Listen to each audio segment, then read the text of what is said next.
สบายดีแมวโพงพี่น้อง สบายดีแมวโพงเสลอแล้วมันจะเป็นบ้าแล้วอบน้ำเด้อแบ่งอบน้ำเอาน้ำใดเอาแบ่งอบน้ำแม่นแต่แม่นแหละเผื่อเรานำเจอคณะเดี๋ยวน้องหอมไปนั่งลูกไปกินข้าวก่อนเกือบขอดไปไซส์กิ่งหนึ่งนี่น้องอ้นสบายดีสบายดีจ้ามื่อนี้พากันกินลาบเป็ดเลือดแปลงเป็ดปิ้งเป็ดอบเป็ดว้าวมีแต่เป็ดกับลูกเอามาแต่จานไม่กินบุเป็นมีแต่เป็ดกับเป็ดอบทุกแล้วอบมานี่ตายยังเคียดมื่อนี้กูอยากสลบเป็ดแต่มืออื่นอีกเลขไทยถึงลอตเตอรี่เด้อเลขไทยนี่มื่อนี้เลขลาวตายยังเขียดซื้อ3 หาออก2 หามา4 ตูดมันนี่นั่งลุงสบายดีกล้องโอ้ยงามเถอะแท้ตักพอดีกินเด้อสักหน่อยมันสิตักหน่อยไรเด้อ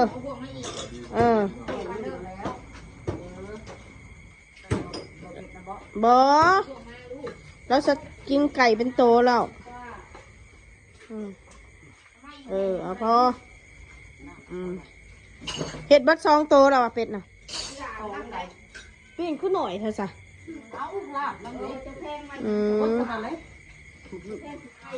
ไม่เป็นกินค้าเดียวเลยอยากมาปิ้งเขาแล้วพี่น้องโซโลมอนครับพี่น้องกินข้าวเอาพวกเขาทั้งนั้นนะบ่เอาได้เอาแต่แก้มยังลูกอ่ะลาบไปเจ็บเลยเจ็บไฟไหมแจ้งเจ็บไฟมันเป็นกันบ้าง บักกันนี่ชูมันจะจุดแซ่มือกูบะมันก็ถอดใช่ปะอย่าไปน้ำพอวะช่วยฝนไปเอาต้องหรือเปล่าเปิดแล้วสวัสดีพี่น้องโอ้โหกูบ่เปิดไปด้นบ่มีอย่างนี้กันแบบโอ้ยเปิดแล้วมันมืดสบายดีเด้อไปมันเห็ดอะไรให้ป้าอุ้มบันนี้ให้เห็ดอะไรไปหาพ่อไปเห็ดอะไรพ่อมีแป้วเห็ดอยู่อันได้แซ่บตีชมตีมวนกันได้เห็ดกินอีกตีบ่มวนกันเธอเดียวมาแล้วนางเอกมาแล้วนางเอกคนน้อยเปิดเลยน้องเอ้ยบริลงสรุปได้นางเอกจะทำให้คุณเปิดเดี๋ยวพอกันมาลูกเป็นลูกเป็นหลานไม่ใช่พาไปทุกคนป้ากินข้าวกันแป๊บนึงจ้ำก่อนให้กูจ้ำแน่จะป้าพาไปใจเย็นๆจ้ำแล้วบ่เลือดแทงจ้ำแล้วมากินเงินกินข้าวเป็นอะไรก็จะมาเบิ่งกันมองเข้าดีกว่ามันเลือดแทงเพื่อนเบิ่งนี่เพื่อนมึงเปิดดูเหรอมีอกมีลาบมีเลือดมาเราเพื่อนมาปิ้งมากินน้ำกันเลยแล้วซัดมันโอ้ยตกจะไปพอมาเลย เราเปิดประตูไปก่อนไปอย่าโชว์ท่ามือได้แจ้งเลยนะปั๊บลงมือเจ๊ขาวพี่น้องเอาปิ้งเป็ดลาบเป็ดอบเป็ดเราหอบกินเราอิ่มเรามาแต่งานแต่งสบายดีเด้อเพิ่นมากกันเลยต้องย่อมาทางพี่เราหวานเนี่ยมะฮุงมาถึงมะฮุงเจ๊ขาวเพิ่นมาอันนี้ตะวันมาแต่ปักเซ่เพิ่นมีผลไม้มาสู่กินไปงานแต่งฮากามาบอกมาก็มาเมื่อยไปต้นแท้ก็ไปโดนเติมแล้วไปตั้ง6 โมงไปก็ไปนั่งทำไม่ได้เขาก็มาให้มาแสดงว่าอิ่มแล้วเห็นรอแล่ๆนี่ก็พอดีมันกินของหลายเด็กกินผันกินนี่กินเบียร์หลายเด็กกินมะฮุงสุกผู้นั้นมาตามผู้นี้มาตามผู้นี้มาตามก็ยังไม่ถ่ายรูปกับเจ้าบ่าวเจ้าสาวซ้ำถ่ายในตอนข่าวเขายังมาหาในโต๊ะมาถ่ายเนี่ยนะคอยเห็นลงเฟซอยู่บอสนะถ่ายตอนข่าวธรรมดาเขาต้องมาถ่ายในเจ้าโคตรเลยเขาต้องมาถ่ายงานแต่งอยู่เซโน่ค่ะบะที่คอยเห็นนะแม่เขาไปลูกอิ่มมาเอาข้างหอมติดตามแม่ตลอดตามแม่ตลอดลองไปกินเองแต่ไปกินให้พักมันเขาแล้วก็เลยบอกไม่ได้ไปเลยเนาะเขาบอกเคยเจอเขาบอกก่อนนะ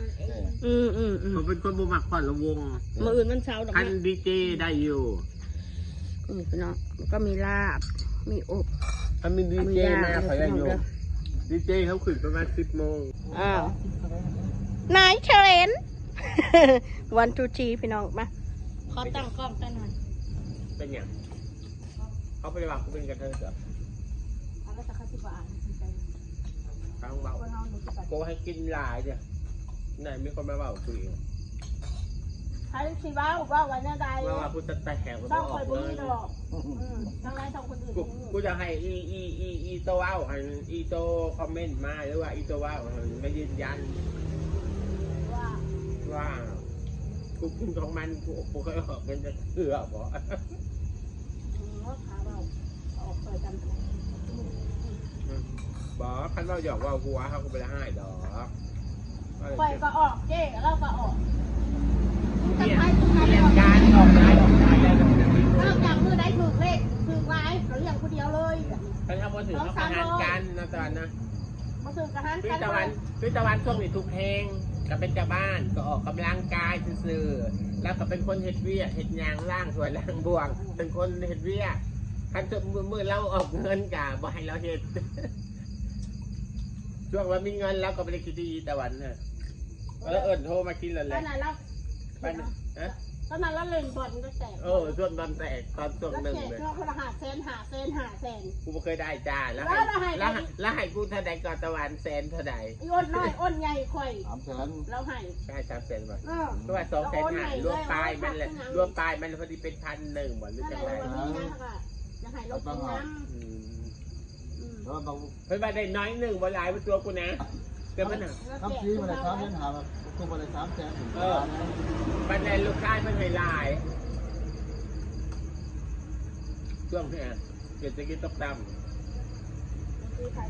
เอาเขา ลงทุนเมื่อเช้าบาทจะโดนแดดคู่มือแบบ บุญทุกคนเราเห็นบ่มึง เนี่ยมาบุญเซโนนี่หุ่นยนต์มัธยมนี่เทพพรไซมาเทพพรไซอยู่ตอนนี้ให้ พ่อนมันอยู่ใช่กัน พี่พรอยู่ใส่ คิดเก่าบ่ 19พรมันมามันก็เซตหาเลย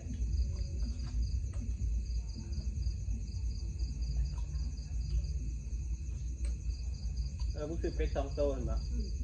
รวยเนาะ ที่เลี้ยงเราซื้อให้ ขอบใจเด้อไอเลี่ยมเด้อไปห้างไอมีเด้อขั้นเดินกับเมาส์ปิงไก่เจ้าเช้าไปเลยจักฉาโต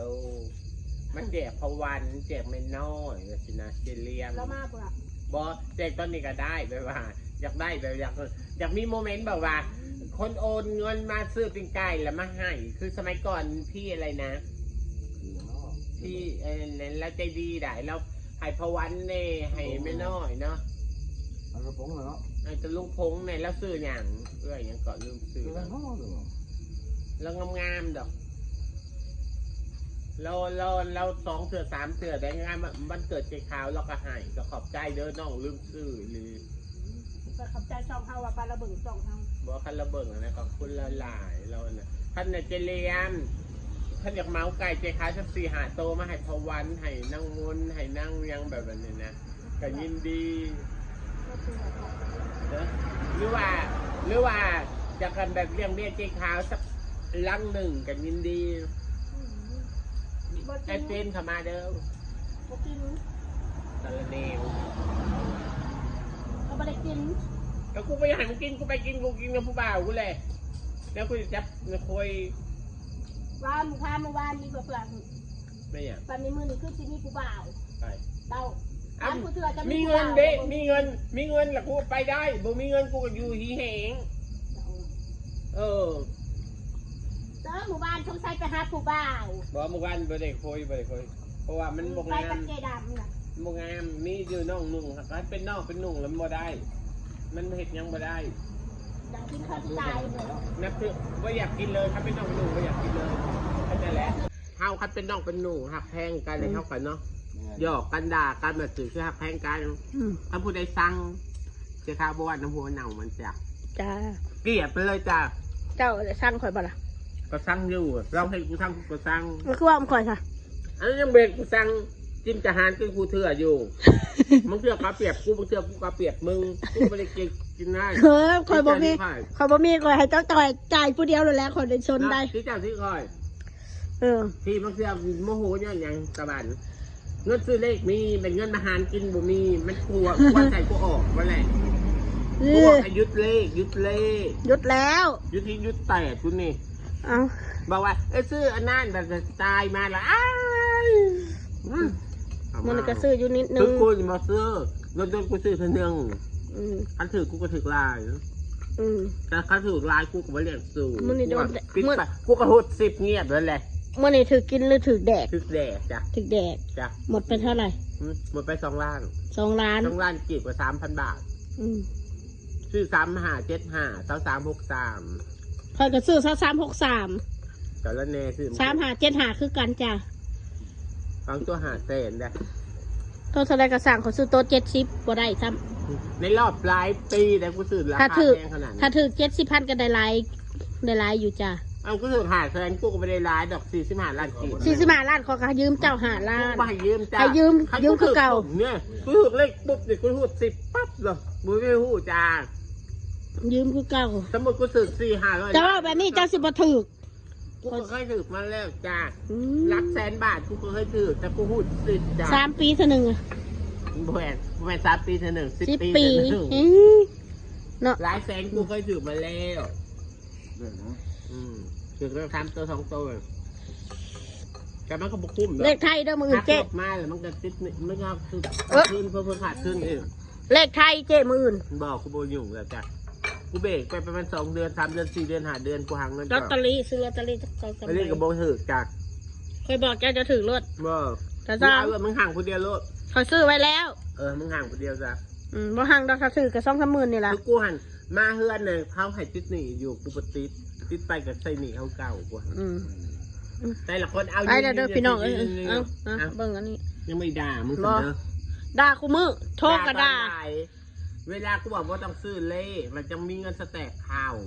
แล้วมาเขาว่าจะหามาสแต็กซื้อแล้วมาดอกเงินออกคำเอาเงินซื้อเลข บ่ซื้อเลขก็ได้สแต็กอยู่เขานั่นแม่นซื้อเลขก็ได้สแต็กอยู่